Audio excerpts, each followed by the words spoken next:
Hi, I'm Luan Akin with Tagawa Gardens here in Centennial, Colorado, talking about something really special and really fun today with Dee, our queen of houseplants. She's also our queen of bonsai. Bonsai is so much fun, and for me, so intimidating. What do I do with that? It can be. I killed my first 5. Oh, that's good. I feel better already. But one thing we say once you killed your first one is congratulations, you're one step closer to becoming an expert. I like it. But it's usually the junipers that we kill. These are just so beautiful. And the whole idea is to make them look miniature in scale and to where, a tree would look like that up on a windswept cliff or something. Pretty much duplicate nature in a miniature form. In a miniature form. So, if we're not supposed to be intimidated, it's up to you to take that fear factor out of here. Pruning, in a lot of ways, it's really all about pruning. It is, especially on the indoor bonsai or the tropical plants, because they grow so much and you got to keep at them. You really want to not let their leaves get big. If you do, then they get leggy and they lose their shape.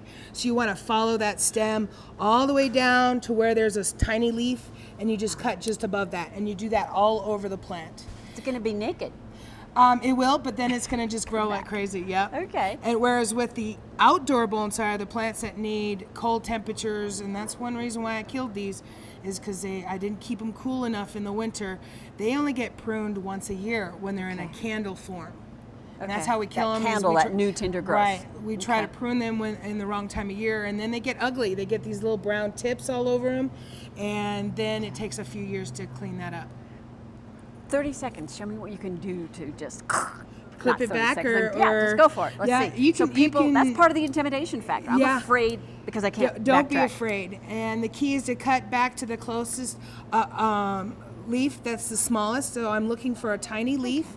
A good rule to go by is take it back by 1/3 to half of its original. Of the original. Okay. Yeah, and you just keep working your way around looking for all the big leaves, and eventually, it does add to the shape. It looks better already. Yeah. It really does. I know some of these you can't see, but we're just going to work our way. And then what I do is I look for any downward facing branches. Okay. I'll cut anything off. This one already has some good shape to it. I'm trying to open it up so I see the nice stem, because that's what gives you the character. That I was going to say, this is big. This is really big. This is an old baby. This is about 15 to 20 years old. Yeah. So if you make a mistake, you're really upset with yourself. Well, the good thing is if you make a mistake, it usually grows back. Maybe a little different, but yeah. The trunk is stunning. I just wanted to show everybody this monster over here. We've had this for some time here at Tagawa's. And 2 or 3 years. Yeah, look at the shape, look at the character, and the roots. You're supposed to see the roots because in real life, that's what you would see. Yeah, we don't want to see a topiary or a stick sticking up out of the soil. Right. The character of the plant is actually the root going down into the soil and then coming up out. It's stunning. So, we're going to plant a bone. You are. Oh, okay, you're not going to do it? Okay. No, I'm not. So, you should just what you want to do is prep your pot. We're going to do screening in there and then the wire. And people think the wire is actually for training or changing the shape of the stem, but the wire is used mostly to hold the plant in the pot. So when we water it, we want to make sure the top 1/3 of the soil dries down in between waterings, and we use wire. I don't know if you can see the wire down there. It goes underneath the pot. Keeps the plant from floating out when we go to soak it. We actually take it soak it into a bucket of water. The water level goes up about here, and it bubble. Once it's done bubbling, you pull it out and let it drain. Okay. But the wire is what holds the plant in, keep it from floating away. Okay. All right. So we get a pre-wired pot.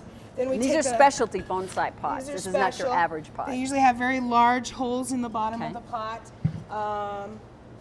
You can see it here, very large. And then we have the smaller holes that hold on to the wire. Okay. Then you take a coarse aggregate and you pour it over the gravel. Now we're not over the holes. Over the holes or over the screening.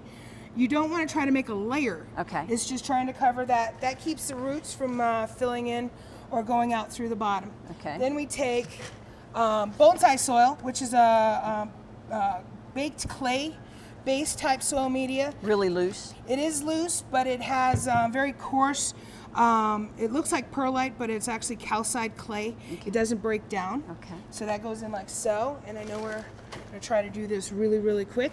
Then we take our starter bonsai. This one's been in training for about 5 years, so it's in a relatively shallow pot. Then we take a fork or pretty much even your scissors, if it's really root bound, you cut in about 3 places. Doesn't hurt the plant? No, we're dealing with the bottom third, so it doesn't hurt. Plus, I just removed a whole bunch of leaves, so whatever damage I do to these roots, I've actually balanced it out. If I remove a third of the roots, I have to remove at least a third of the top of the plant. Okay. So we're just going to loosen up these roots a little bit. We're going to remove the bottom third of the roots. She knows what she's doing, folks. And then we're going to place it in the pot. We're going to find out where our front and our back is. Okay. My front usually looks like grasping arms going around. And then our first instinct is to place it right in the middle. We're going to put it slightly to the side and then to the back. For interest, just visual interest. Exactly. Okay. And then I want the plant to kind of curve over. And I know we can't do this in just 5 minutes, but I do give a class. It's a 2-hour class, usually twice a year. Okay. So you can keep an eye on. Then we take the wire and we wrap it around like so. And we want the wire tight so the plant doesn't lift up and down. Right. And you can use either 1 or 2 pieces of wire.